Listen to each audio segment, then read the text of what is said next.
जय हिंद दोस्तों, आप देख रहे हैं गुरु घंटाल। मेरा नाम प्रखर श्रीवास्तव है। दोस्तों आज मैं बात करूंगा आर्टिकल 177 के बारे में बात करेंगे कि आर्टिकल 177 कहना क्या चाहता है।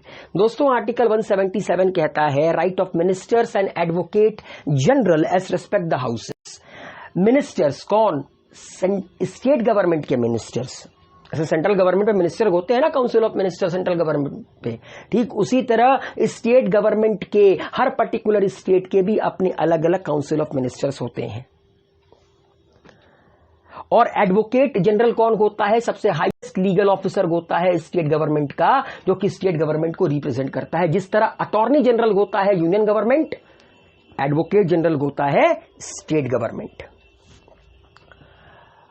तो आर्टिकल 177 मिनिस्टर्स को, जो कि स्टेट गवर्नमेंट के होते हैं, एंड एडवोकेट जनरल को कुछ अधिकार देता है एज रिस्पेक्ट द हाउसेस। वो अधिकार किस तरह के हैं? वो अधिकार ये हैं, every minister and the advocate general for a state shall have the right to speak in and otherwise to take part in the proceedings of the legislative assembly of the state और in the case of a state having a legislative council both houses, and to speak in and otherwise to take part in the proceeding of any committee of the legislature of which he may be named a member but shall not by virtue of this article be entitled to vote।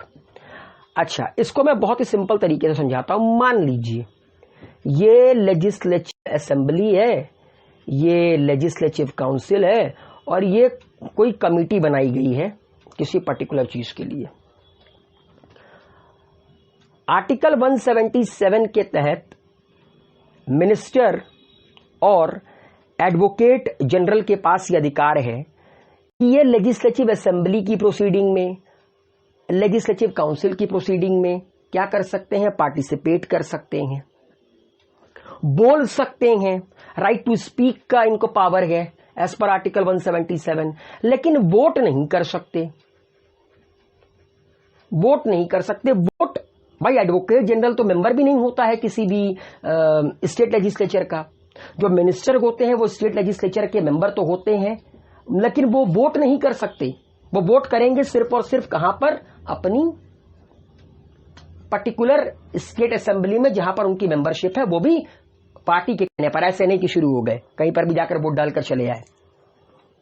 अच्छा, committee की भी proceeding में ये part ले सकते हैं, of which he may be named a member but shall not by virtue of this article be entitled to vote.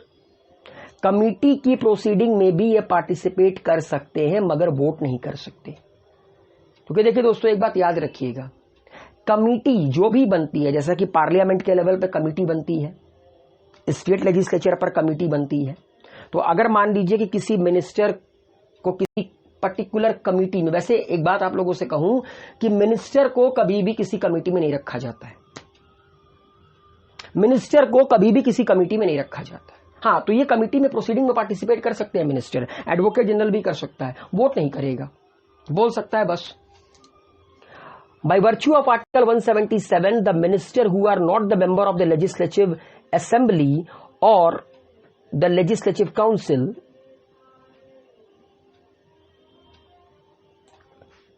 would be able to present at the meeting in which governor addresses the legislative assembly or and the legislative council assembled together।